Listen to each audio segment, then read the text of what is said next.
Good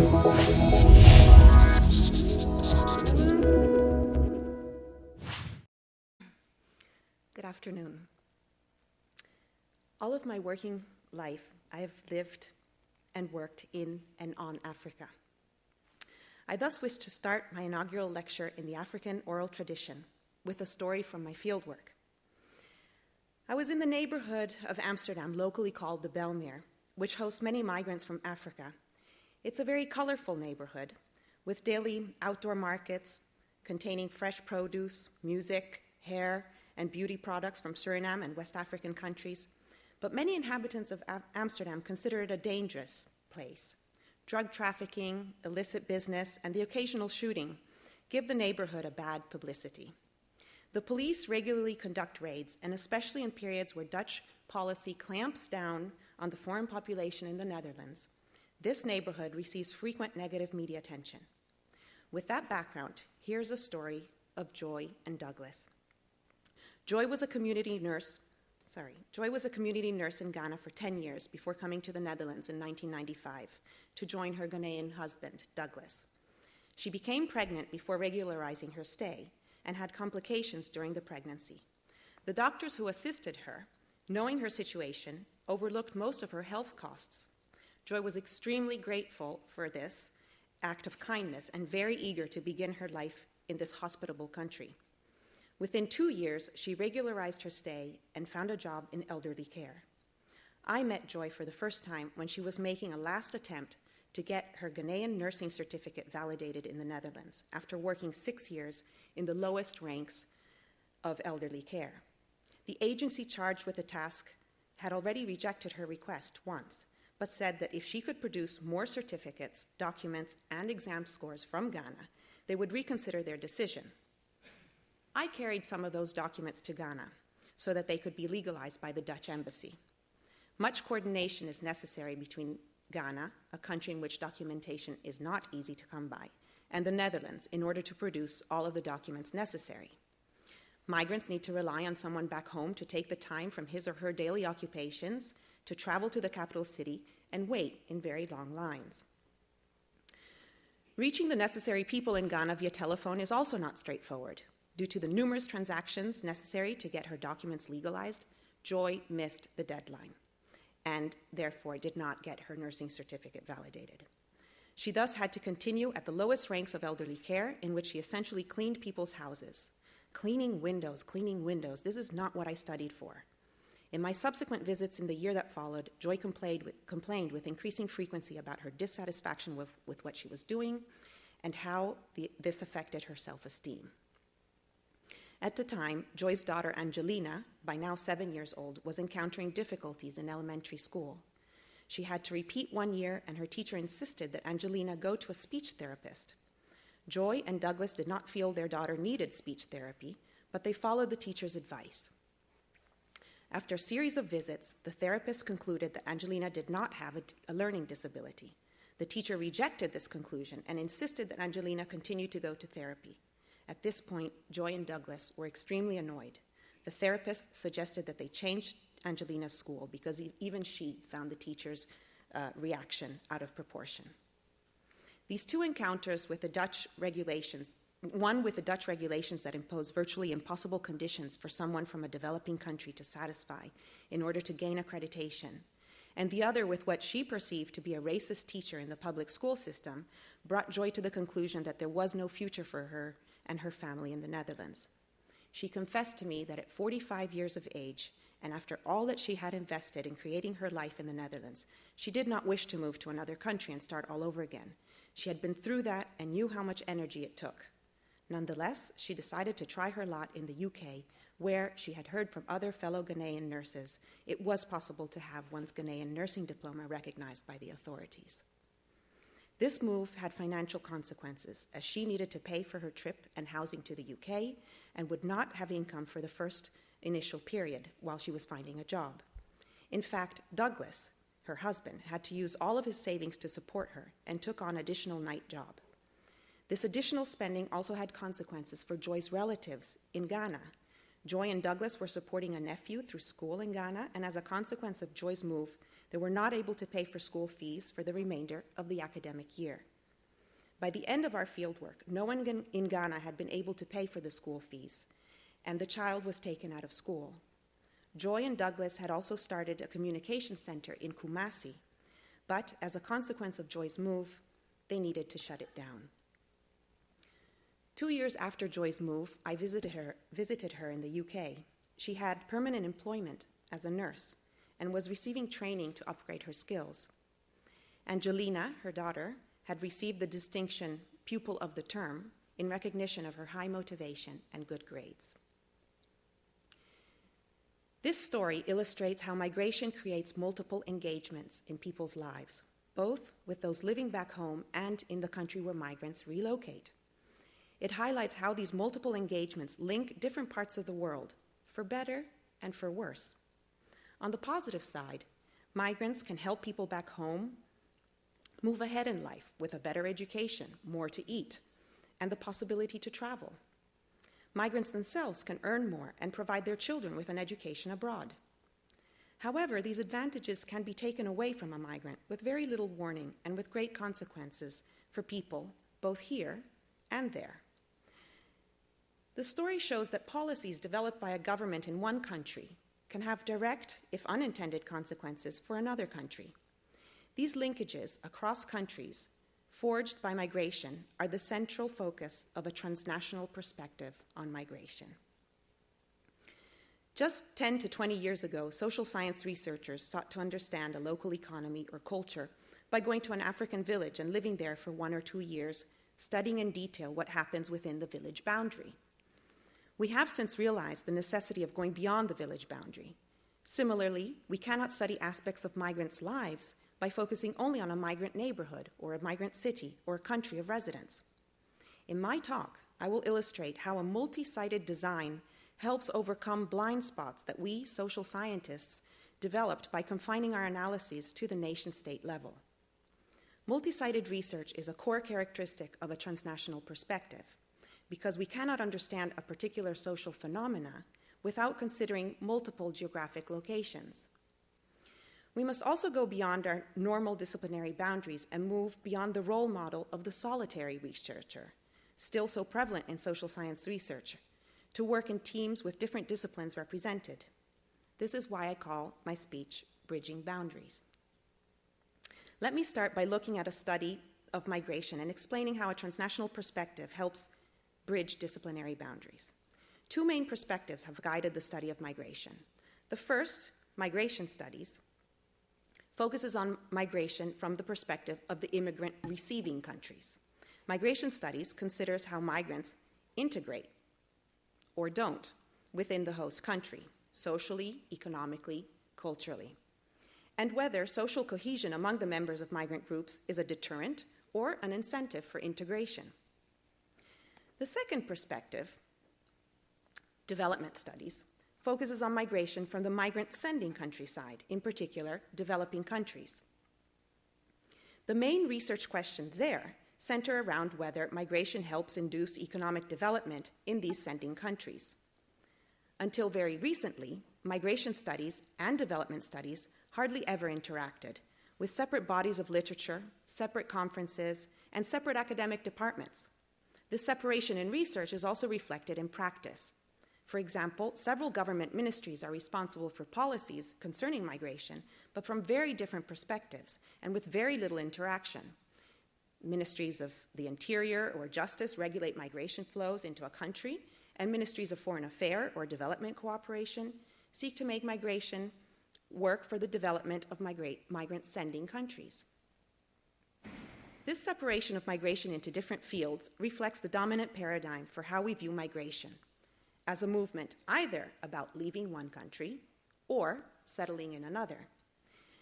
This dichotomous view does not allow that people, even when they move, may remain attached emotionally, socially, and economically to their home country, nor that these ties that they maintain may affect the way that people settle into the new country. A transnational perspective puts the focus of inquiry and observation precisely on these ties. It asks whether these ties have an impact on the way people form a living in the new country.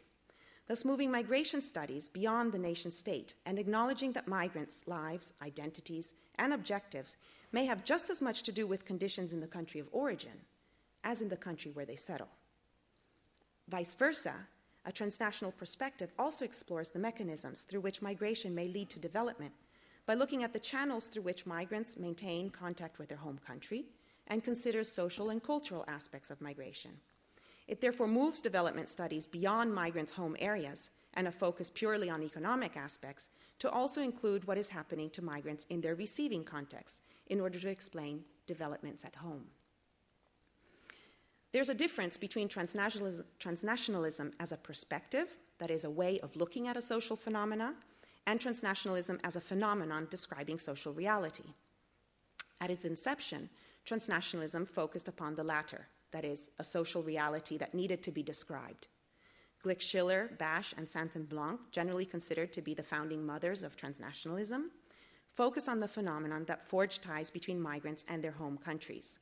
They describe a transnational phenomena as the processes by which immigrants forge and sustain multi-stranded social relations that link together their societies of origin and settlement.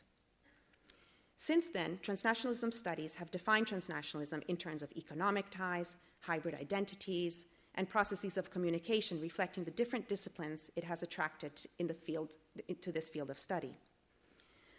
Though terminology like transnationalism may be new, migration is an age-old phenomena, and migrants have always maintained ties with people back home. Recall, for example, the merchant routes spanning the Mediterranean in the 11th century, which worked so well precisely because the social networks of merchants that merchants maintained both in their regions of origin and with the new areas of trade. Yet what scholars of transnational phenomena argue is that the information and communication technologies available to us today, such as cheap air transport, internet communication, and mobile telephones, make transnational phenomena much more prevalent even than 50 years ago, and they make communication occur with greater speed and frequency. This, scholars of transnational phenomena argue, leads not only to a quantitative change, but also to a qualitative difference in the way in which migrants, people living in the same country as migrants, and people back home are impacted by migration. The usefulness of the concept, I have argued, lies in transnationalism as a perspective. That is, the fact that migrants forge linkages with different parts of the world implies that to study and understand particular social phenomena, we must go beyond what has been labeled as methodological nationalism. Methodological nationalism focuses on units located in one nation state, such as regions, cities, and neighborhoods, as though these units encapsulate all of the relevant social phenomena. Two characteristics of transnational phenomena are important for developing a truly transnational perspective: simultaneity and networks. The fact that people can communicate in real time means that things happen almost simultaneously in different parts of the world. The sudden illness of a mother can be communicated instantaneously to a migrant overseas who can, within a day, collect money from his social network abroad and send the money back home to pay for the mother's hospitalization. When a migrant's housing construction project in her home country encounters a difficulty, this can be communicated to the migrant whose main preoccupation will become to solve that problem. So her actions and choices here will be guided by her aim to solve a problem there. The second characteristic, networks, reflects that the most relevant unit of analysis is no longer the household, defined as the people who usually eat, sleep, and live together, nor is it the individual migrant and the family members who live with him abroad. Rather, it's a network of people connected by these transnational linkages. The migrant, the friend who oversees the construction of the migrant's house in his home country, the sister who raises the migrant's children, the pastor in the home country who prays for the migrant when he has problems getting his stay overseas regularized, the mother for whom the migrant has purchased bonds in the Netherlands to pay for her old age costs in Ghana, the people from the same hometown living in Amsterdam who help each other out with funeral costs, and the Dutch colleague who helps access information on Dutch organizations. Scholars of transnationalism therefore suggest a multi-sided research lends itself well to understanding these cross-border transnational phenomena. Yet, a review of transnational studies conducted in 2005 revealed that most of these studies still tend to favor one end of the migration flow, usually the migrant end, and that of the country that they migrate to.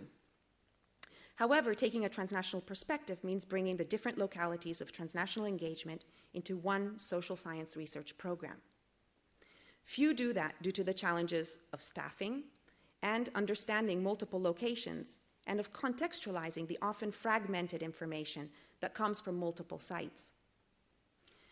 There is thus a scission between social scientists such as Appadurai, who argue that local area studies are things of the past, given that most social phenomena involve or are affected by cross-boundary flows, and others like Mintz or Bureauwoy or Rutten, who argue that local anchoring of research is necessary to gain in-depth knowledge of a globalizing process.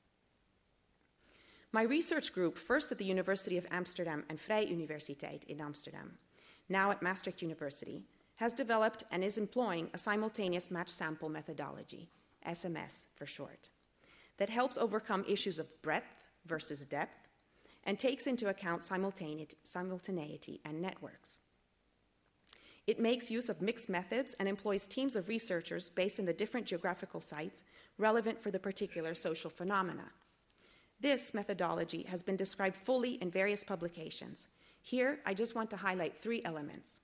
First, one needs to work in teams. A team of researchers, each based at the different localities, is crucial for understanding transnational networks. In the case of Ghanaian migrants, we had researchers based in Amsterdam, where most of the Ghanaians in the Netherlands reside, in Accra, where most migrants have lived or passed through, in Kumasi, the regional capital of Ghana, with one of the highest historical rates of migration in the global north, and rural villages in the same region, in which many migrants in the Netherlands draw their roots. Networks link all of these sites, requiring an intricate system of data sharing and communication amongst researchers. This allows us to piece together the bits of information we get from the different sites into a coherent whole, thus overcoming one of the major challenges of multi-sided research. Most of all, it requires willingness on the part of researchers to work in a team, to share findings, and adjust their timetables for simultaneous work. None of these characteristics are normally taught to us social scientists, who instead, we as social scientists operate on an individual basis within departments that you tend to reward individual effort more highly than teamwork. A second characteristic of the SMS methodology is that it allows direct observation over time. Most studies of transnational phenomena are based on one-off contact with respondents through interviews, giving prominence to what people say about what they do without knowing if it is accurate. This means that much research on migration, both in migration studies and in development studies, is based on discourses, that is, how people talk about migration. But how do these discourses relate to action? For example, many migrants complain of the burden of their extended family's constant requests for help. Now, researchers who base their findings on one-off interviews with migrants report this discourse as a finding, thus propagating the image of the migrant as a victim of the extended family systems so prevalent in developing countries. In reality, our study of migrant practices shows that migrants have much more room for maneuver than they tend to portray. Matching data on requests made from network members in Ghana with actual migrant behavior in the Netherlands revealed the ways in which some migrants skirt or avoid requests from people back home. Migrants will not easily reveal this in an interview. These strategies only become clear to us when we can observe migrant behavior at the same time as we can observe the requests being made from home. The final characteristic I want to highlight of an SMS methodology is the possibility it offers to view the invisible. Sounds magical. Knowing what is happening at one site allows us to understand actions taking place in another site, and that would otherwise have gone unobserved, because the links between these two actions would be unclear by observing either one or the other in isolation. In our research, these otherwise invisible actions have allowed us to study the multidirectionality of remittance flows, largely obscured by the nation-state framework, within which remittance studies have been conducted. I will illustrate this by focusing on our work on remittances. Remittances, that is, the money and goods that migrants send back to their home countries, can be quite substantial, sometimes outpacing official development aid by a factor of 2. The World Bank estimates that remittances going from the global north to the global south in 2008 amounted to over $300 billion US, and that even with the anticipated drop of 5 to 8% due to the financial crisis, remittances will continue to outstrip private capital flows and development aid, even in 2009. As a consequence, much research attention has been dedicated to the importance of remittances for developing countries. Studies focusing on the contribution of remittances for development are predominantly economic, focusing on who remits and why, and what effects this has on poverty levels of remittance receivers.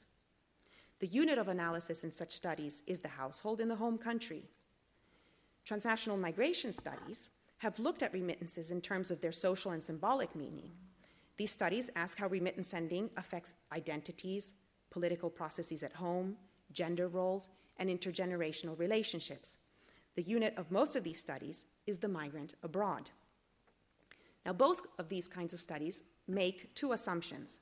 The first is the automatism of remittances. That is, that remittances are simply sent and received, with no information about how remittances are managed by both the senders and the receivers. From the migrant side, how does a migrant decide to whom to send remittances? How can she ensure that the remittance, when sent, is used for the intended purpose? And from the receiver side, what does one have to do to ensure receiving a remittance from a migrant?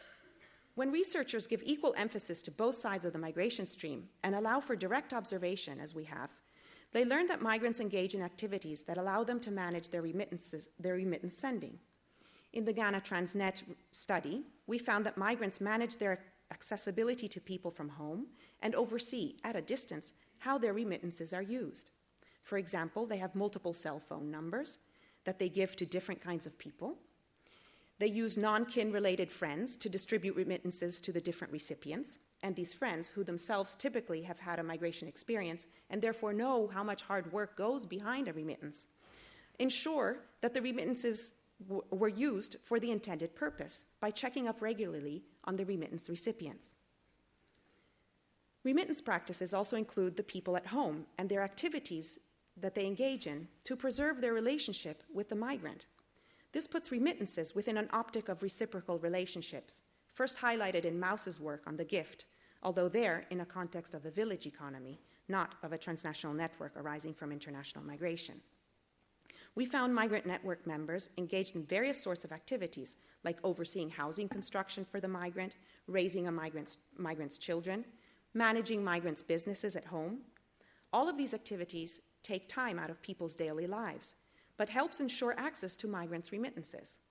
At times, these expectations of receiving remittances were not met, especially in the case of overseeing migrants' construction projects. Yet the hope of a joint collaboration with the migrant in a business venture, or that a migrant would help in times of financial need, loomed high in the reasoning of why someone at home would dedicate so much time to the migrant ventures back home. The second assumption that these studies make on migration is the unidirectionality of remittances. That is, they assume that remittances flow from the migrant to the people back home. And seldom, if ever, are questions asked about whether remittances are sent from home to the migrant, what we call reverse remittances. Asking this gives a more complete picture of the true benefits and costs of migration for the migrant, her network members at home, and the national economies of the migrant-sending countries. Because remittances are studied as a means to greater economic development, researchers miss the framework of reciprocal relations that a transnational perspective highlights. Reverse remittances are also hard to see, since research on remittances rarely allows for direct observation but relies on interviews involving long recall periods. Because we had researchers at different nodes of the networks, we communicated information of what was happening in one site to the researchers working in the other sites. And this enabled us to adapt our questions or sharpen our observations when we knew that something was happening in one site that affected the people in another. And here's a particular example. While traveling to Spain, Nana Sasa was detained at Schiphol Airport without proper documentation. She was taken to a prison approximately 30 kilometers from Amsterdam, where she was given one phone card. I was one of the people that Nana Sasa called to tell what had happened and ask for help. I emailed a summary of my field notes to the researcher who was studying Nana Sasa's parents in Kumasi. Although Nana Sasa had already been in prison for a few weeks, and Nana Sasa's sister had contacted her parents to let them know of the situation, the researcher in Kumasi had not been told about the situation by the parents. After my email, the researcher told the parents that she knew about Nana Sasa's situation.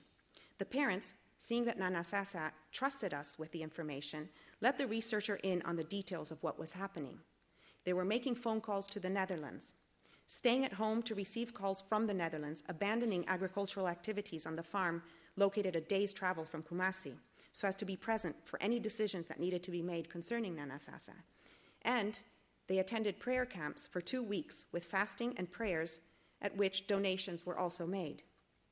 Now, these activities involve both financial investments and investments in time, neither of which are easily countable nor easily visible, because they blend in with people's daily activities in Ghana. But because we knew what was happening in one site, we drew the linkages between these actions in one country and the consequences in another, and were thus able to detect the existence of reverse remittances in the form of the services that people back home needed to conduct for their migrant overseas.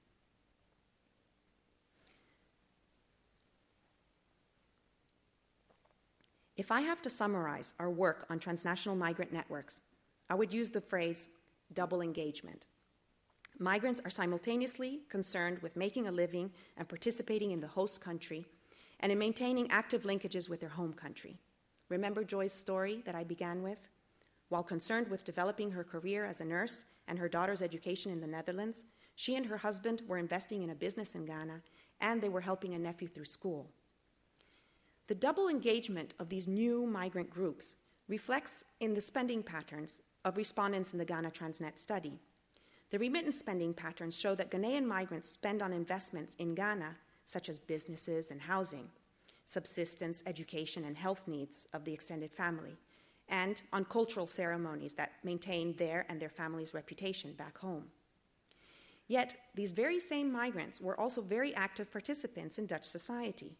2/3 of migrant expenditures were used here on rents or mortgages, local and national taxes, school and church fees, daily subsistence and luxury goods, communication and travel, and the payment of wages to personnel of businesses that they owned here. From a policy perspective, the main issue around migrants' engagement with home is whether this engagement detracts from the migrants' ability to actively participate in the receiving country, economy, and society.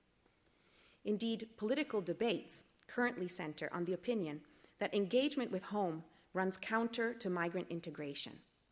Yet, the few studies on the matter point to the fact that A, engagement with home and active participation in the host country are not mutually exclusive, and B, migrants' ability to combine the two depends on the receiving and the sending country contexts.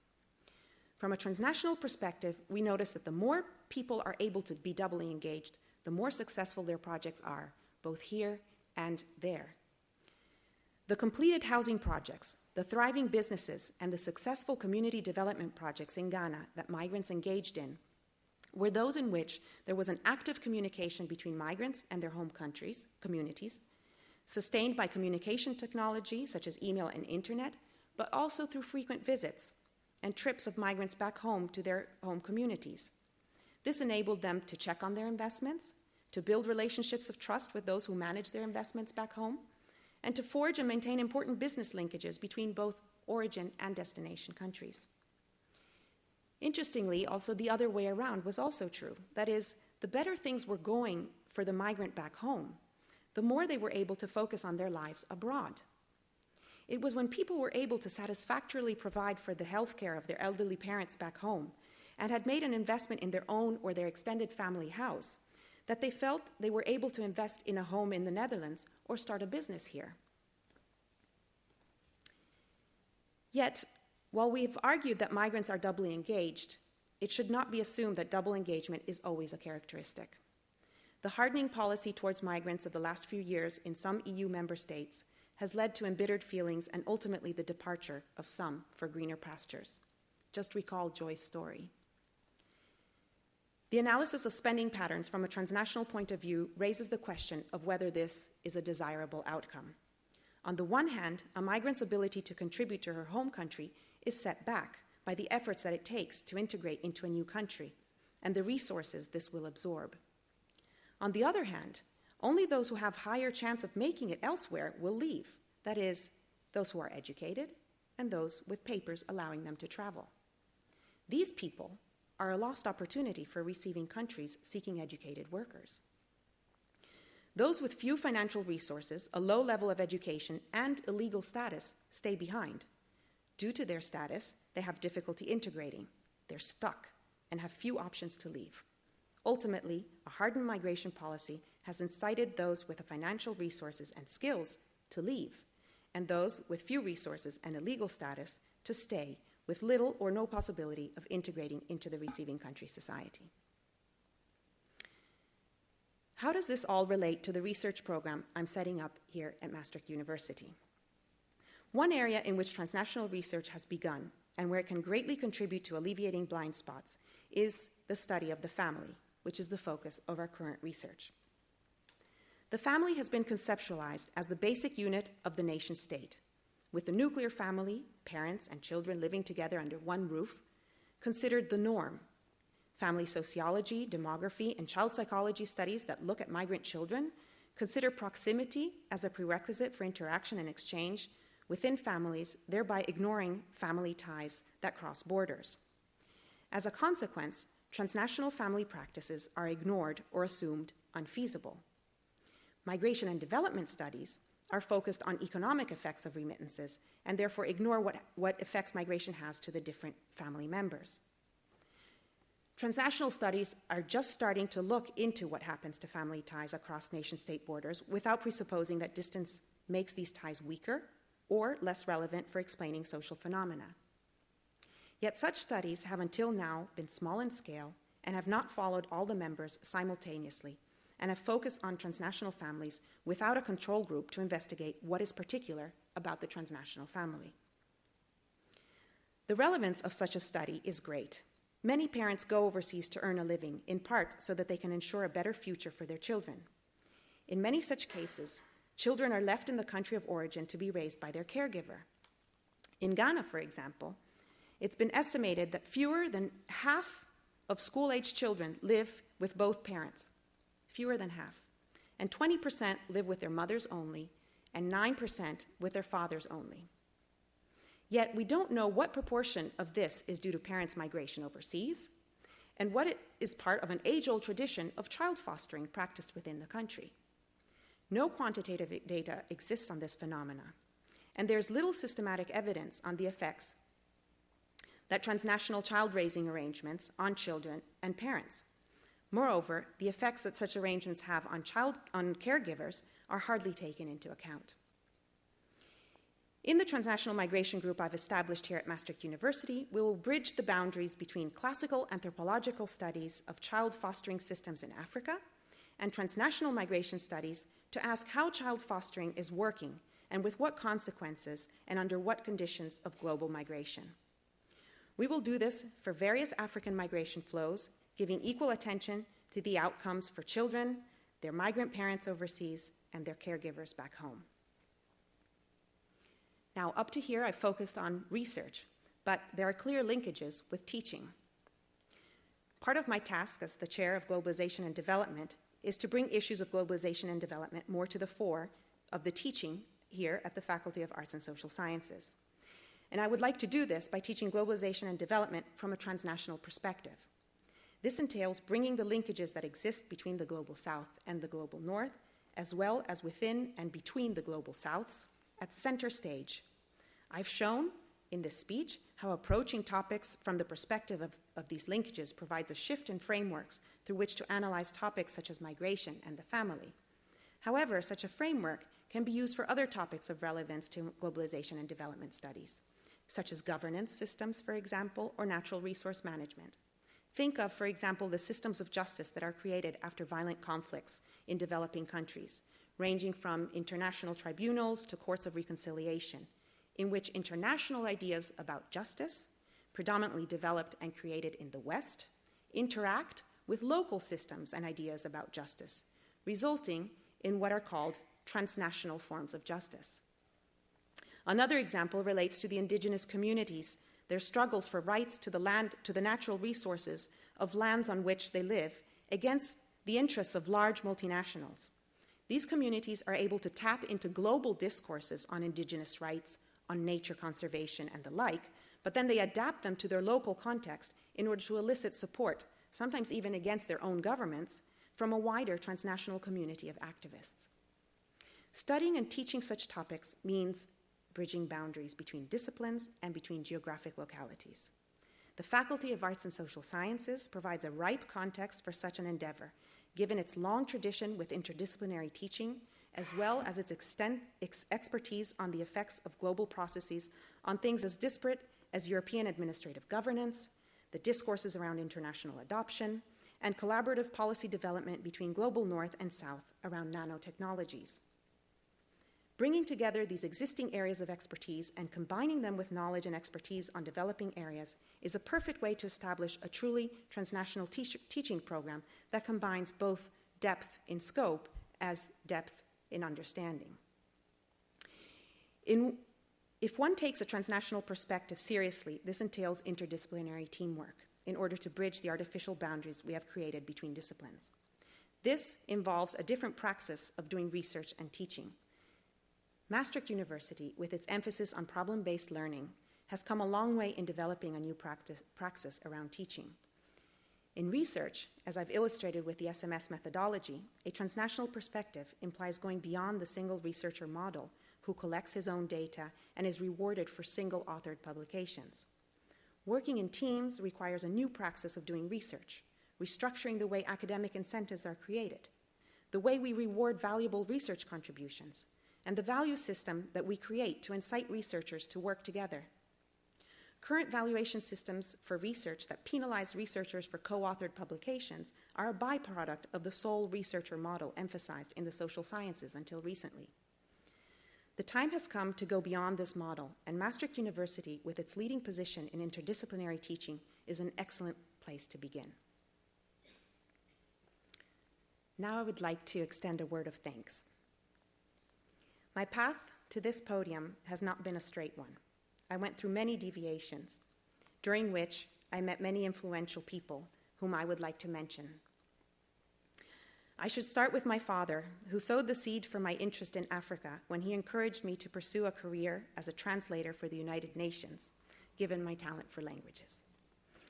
The children of Merti Secondary School in Kenya, who were so thirsty for what I had to offer them during a year as their teacher, taught me to live life in its most basic and essential form.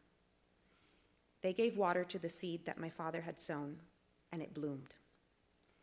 My PhD project started my academic career, and I would like to thank Professors Leo Stroosnijder and Professor Niels Roling, my two supervisors. When, in February 1994, I had heard that I had gotten a PhD position offered by the Department of Soil and Water Conservation of Wageningen University, I must admit I had serious doubts whether I wanted to pursue an academic career. And I want to thank Leo for his unfailing patience and his telephone conversations when he still did not know me very well. His comforting and wise words had more impact on me than he realizes. And Niels had the confidence to leave me to explore along my non-linear path. Niels, your way of being a supervisor taught me so much about how to interact with people through respect and mutual learning. And I hope one day to succeed in becoming a supervisor like you. David Niemeyer and I dove into the risky project of writing an interdisciplinary PhD thesis together. It turned out to be one of my best academic decisions, and it was so rewarding because David and I had the courage not to think along conventional lines. Wageningen University even had to develop rules for how to go about such a strange phenomenon such as a co-authored thesis. David, I enjoyed our years together, and I still appreciate our yearly get-togethers to discuss the different paths that our lives have taken. Professors Jan Willem Gunning and Ton Dietz were my partners in crime in my first transnational research. Jan Willem offered me the luxury of a one-year postdoc in his Department of Development Economics to work our thesis into journal publications, a researcher's dream. What drove him, a well-reputed economist, to host me, someone who mixes anthropological methods and insights to answer economic questions, I don't know. But our collaboration was fruitful, and we developed a mutual appreciation for each other's research approaches.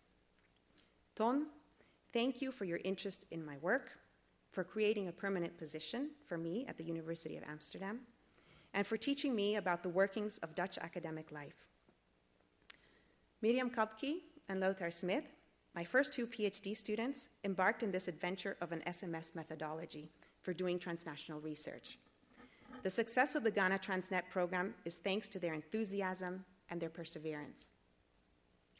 I also want to thank all my colleagues, too numerous to mention individually, at the Vrije Universiteit and the University of Amsterdam for the stimulating and highly collegial environment in which to develop my research and teaching on transnational migration. In 2007, during one of the heaviest storms in the Netherlands experienced in the past decades, I hired Jamila Schans as postdoc in my transnational migration program at the UvA. I take this to be symbolic of the strong working relationship we have. Jamila, hiring you was my second great academic decision. Together, also with Kim Karls, Victor Sibotari, Carlijn Haasman, and Miranda Puze, we formed the Transnational Migration Group here at FASOS, and I'm privileged to work with a team of such excellent and motivated scholars. Becoming a full professor is an exciting challenge. I cannot think of a better place to take on this challenge than the supportive environment offered to me by the Faculty of Arts and Social Sciences, my colleagues on Globalization and Development, the Dean, Professor Rijn de Wilde, and my department head, Wiebe Bijker. Rijn, I want to thank you for being supportive and for showing me the trust that makes this such a constructive learning process for me. Wiebe, my presence sometimes rocks the boat, and I appreciate your willingness to rock with me. Chris Leonards, my partner in creating a master's program in Globalization and Development Studies, has been an ideal sparring partner. Chris, working with you has been wonderful. My colleagues of Globalization and Development Initiative, Wiebe, Veronica, Chris, Esha, Jamila, Kim, Said, Rachna, and Bernike, working with you has been stimulating, and I appreciate your eagerness to engage with the transnational perspective. And I know that together we will create an exciting MA program on Globalization and Development Studies. I very much appreciate being in a faculty with many young professors, and women at that. For the Netherlands, this is quite a feat.